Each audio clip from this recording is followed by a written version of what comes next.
La première, c'est un centre établi par l'ancien président des États-Unis, Jimmy Carter, qui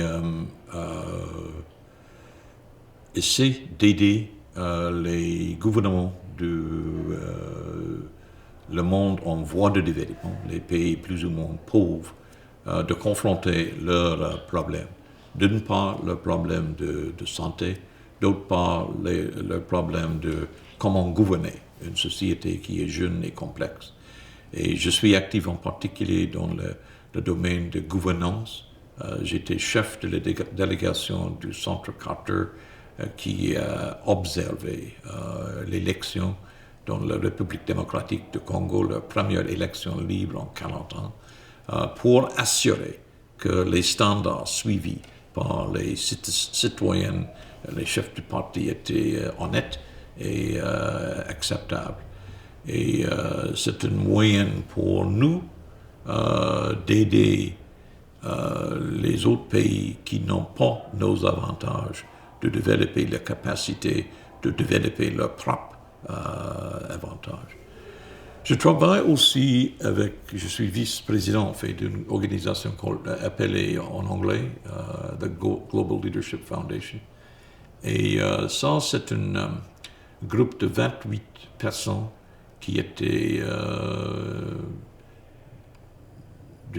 dans le passé un premier ministre, un ministre des Affaires étrangères ou un fonctionnaire bien public comme le gouverneur de Hong Kong ou quelque chose comme ça. Mais les personnes qui ont une certaine expérience en ce qui concerne comment faire face avec les problèmes de gouvernance bien difficiles. Souvent, le président d'un pays en Afrique peut avoir tous les experts économiques, etc., etc. Mais ce n'est pas juste l'expertise qui est clé en décision, c'est comment faire une décision dans un domaine politique. Et c'est là où nous avons une certaine expérience et nous travaillons d'aider les gouvernements dans cette situation. C'est une organisation, en effet, appelée the National Democratic Institute. Et dans un sens, nous sommes actifs aussi dans les questions de gouvernance, un peu comme le Centre Carter. J'étais impliqué du passé avec le Centre pour la gouvernance, pour l'innovation dans la gouvernance internationale. Comme un membre de leur board, je ne suis plus actif là.